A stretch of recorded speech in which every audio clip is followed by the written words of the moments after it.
By the year 2169, people are genetically engineered to stop aging when they turn 25.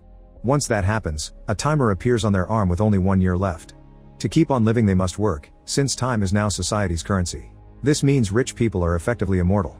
The country has been divided into areas called time zones to separate the different classes, the richest area being New Greenwich. Meanwhile in the ghetto, Will lives with his mother Rachel on a tiny apartment, and they barely have any money left to survive each day. Will wants to make some money on the side through time fighting, but Rachel forbids it because it never ends well. This doesn't stop Will from being a generous person, and whenever he bumps into young Maya on the streets, he gives her some of his time so she can survive too. Will and his best friend Borel work at the local factory, where they're always rising the prices of the snacks and it's common to find dead people that timed out on the floor. They're all paid by the day, but the factory always comes up with an excuse for why their employees didn't meet their quota and pay them less. One evening, Will goes to a bar where he used to gamble to get an hour a guy owed him. He also meets Borel, who is happily getting drunk thanks to a crazy guy that is buying drinks for everyone. This guy is Henry, whose timer has a whole century. Will doesn't understand what a rich man is doing here and tries to warn him about the Minutemen, a group of gangsters that steal other people's time, but Henry doesn't listen. Just as Will fears, gang leader Fortis shows up and asks Henry for a time fight. Everyone else in the bar runs away except for Will, who hides at the back just in case.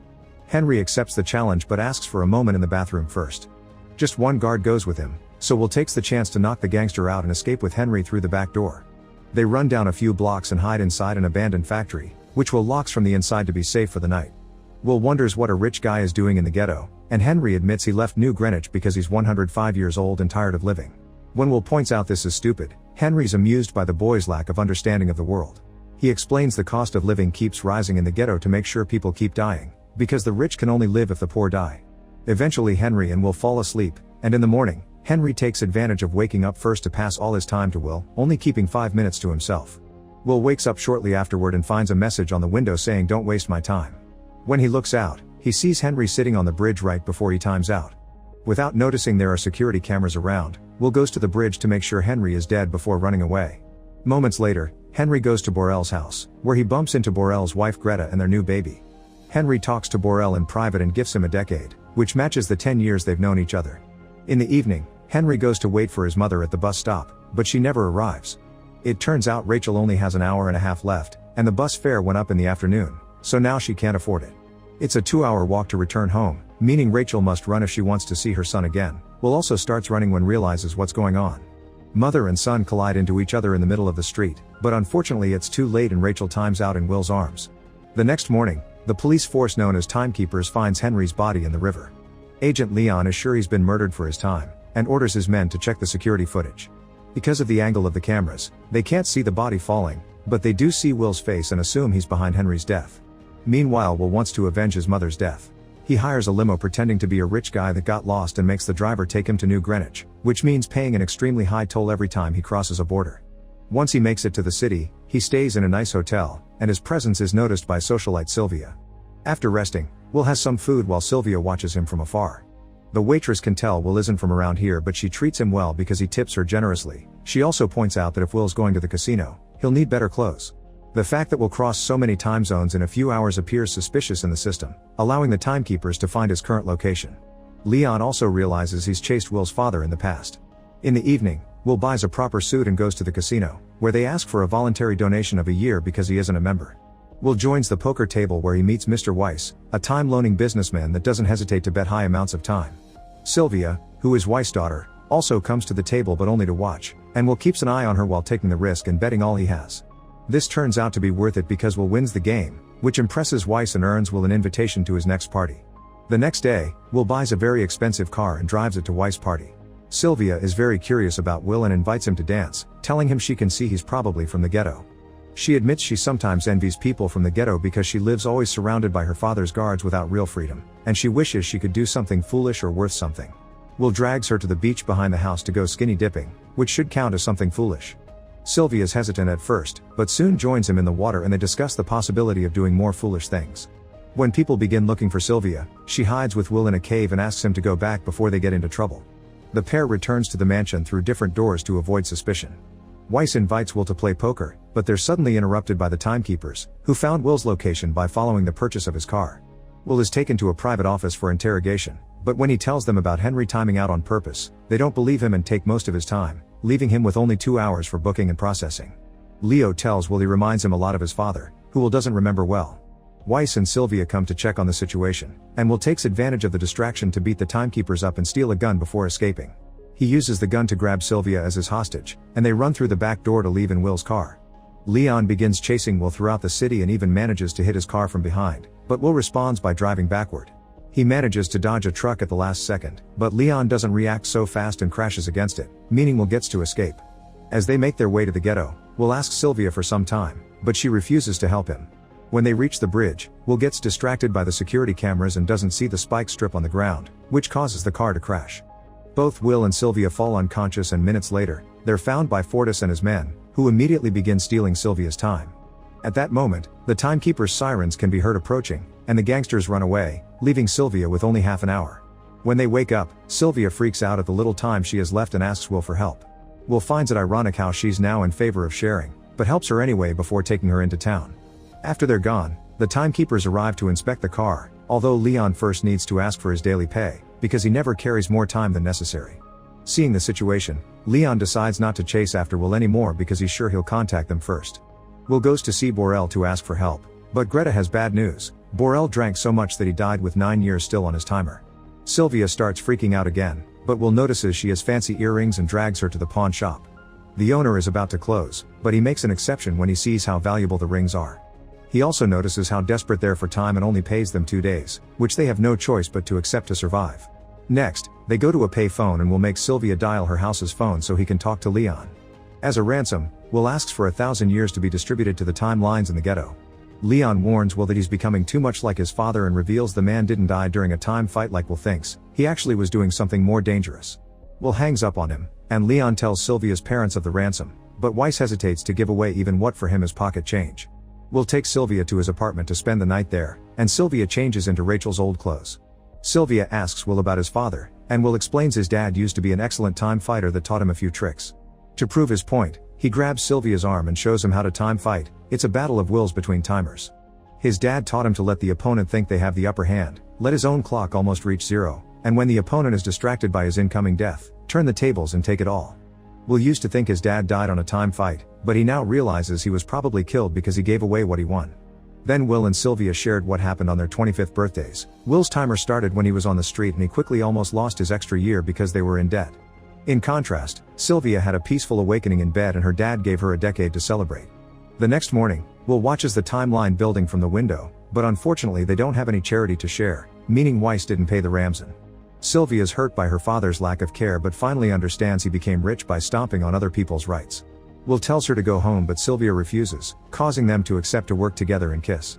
Sylvia does want to call home though, so Will gives her the gun to protect herself while he watches from the corner. Weiss quickly picks up Sylvia's call and ignores her insults to warn her the timekeepers are coming to get her. When Sylvia turns around, she sees Leon approaching Will, thus she shoots him in the arm. Will takes the chance to check Leon's timer and learns timekeepers don't keep much time with them to discourage thieves. This prompts Will to give Leon some time in order for his co-workers to rescue him. While Will and Sylvia escape in Leon's car, Leon begins walking out of town as everyone yells at him for not protecting the little people. Thankfully his fellow keeper rescues him before things get violent. Sometime later Sylvia points out they can't keep driving in a cop car, which gives Will an idea. He pretends to be a timekeeper to stop another car by the road and then they proceed to steal the rich lady's earrings and her time, leaving her with only 1 day before running away in her car. Once they're far enough from town, they stop the car to watch the news and they discover they're now wanted people. Will once again tells Sylvia to go back, but she refuses because doing this is much more fulfilling. Meanwhile Weiss is lying to his investors, telling them everything is under control.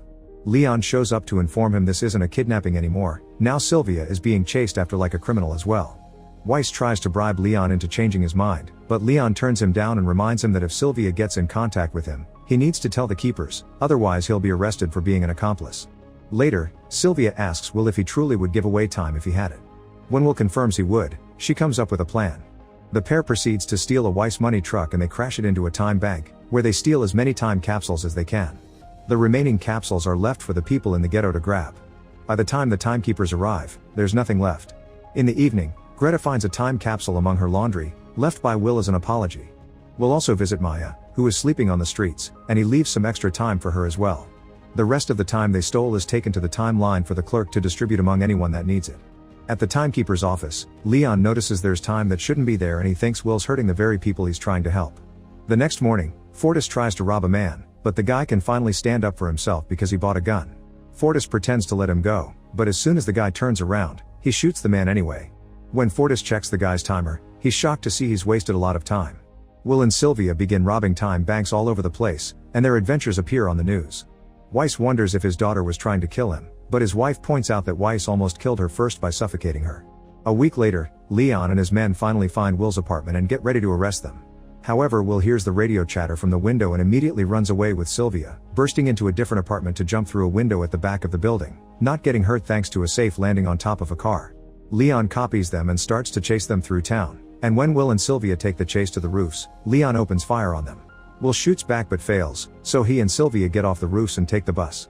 The driver considers the idea of handing them to the authorities, but Will bribes him into silence and they get to leave Leon behind. A few hours later, Will and Sylvia check in at a hotel, paying extra to have all the rooms and for the receptionist not to tell anyone. When a new client comes in, he's told the hotel is fully booked, but he manages to get a quick view of Will and Sylvia going upstairs. Later, Fortis and his men begin threatening people on the streets for information on Will and Sylvia. At first people stay silent because they want to protect their savers, but Fortis then kills a man to show how serious he is. This inspires the guy from the hotel to confess what he saw. At the hotel, Will and Sylvia learn that the reward for their heads is 10 years, which they consider pretty insulting. Suddenly Fortis bursts into the room with his men and hold the couple at gunpoint while Fortis explains the timekeepers leave him alone because he steals from his own people, so now he must restore order. He claims he doesn't like killing people in cold blood and challenges Will to a time fight. Will uses the trick his father taught him, and when Henry begins looking at his timer, Will begins taking all his time. The guards come closer to watch in shock, and Will takes the chance to shoot them all before he makes Fortis time out for good. By the time the timekeepers arrive at the hotel, Will and Sylvia are already gone. Some hours later, Will notices prices and loan rates are being raised faster to make up for the new time on the streets. Their little robberies aren't making a difference, they would need a whole million years to even make a crack. Fortunately, Sylvia knows where to find such an amount. The next day, Weiss is worried about the situation and goes to work surrounded by more bodyguards than usual. The guards suddenly turn around when they detect a threat, but it's just Sylvia announcing she wants to surrender. Weiss believes her and is ready to take her back. This distraction allows Will to sneak behind him and capture him as a hostage. Then Will and Sylvia take Weiss to his office to make him open the safe where he keeps a capsule with 1 million years. Weiss points out that giving a year to 1 million people only prolongs their agony and that flooding the wrong zone with 1 million years could cripple the system, so Will clarifies that's exactly what he wants to happen. Will and Sylvia escape after locking Weiss in his own office. When the timekeepers learn about the robbery, they immediately go after them, blocking the bridge to stop them from returning to the ghetto. Leon is chasing them as well, and when he finds them, he concentrates so much on them that he forgets to get his daily pay. The keepers open fire on them, but Will just ignores the bullets and drives through the time zone barrier, allowing him to reach the ghetto. Leon wastes no time and crashes his car against theirs. Will immediately leaves the vehicle and gives the million years capsule to Maya before he and Sylvia pretend to surrender. A smug Leon thinks he's won, but at that moment, the timeline announces there's time for everyone, and an eager crowd fills the street, getting in Leon's way and allowing Sylvia and Will to run away. Leon pushes people aside to get back in his car and go after the robbers, but when they cross another barrier, Leon has to follow them on foot. Eventually he catches up to them, and Will guesses Leon used to be from the ghetto too. Leon confirms this and explains he worked hard to get out, which is how things should be, then he tries to arrest them. Will points out there's no point because he and Sylvia only have a few minutes left, so they'll die soon anyway. This makes Leon check his own timer and realizes he doesn't have much time either because he didn't collect his pay. At that instant, his clock times out and Leon dies right there on the road. Will and Sylvia only have seconds left, and they kiss to say goodbye. However, Will realizes the keepers have time in their vehicles, so he runs to Leon's car to take some for himself. Sylvia isn't as fast as him and fears she won't make it, but Will runs back to her and they meet halfway, allowing them to share time before death catches them. Back in the company, Weiss has given up and tells his employees not to do anything because it's over. Newscasts all over the nation show how people have taken to the streets. The factories lie idle, and people are crossing the zones to make it to New Greenwich. Authorities swear everything is under control, but everyone knows the system will soon collapse. At the timekeeper's office, the employees decide to go home because there's nothing they can do. Will and Sylvia are never caught, and they start going after bigger banks to keep the old system from coming back. Make sure to subscribe and turn on notifications so you can watch more videos like this. Thanks for watching.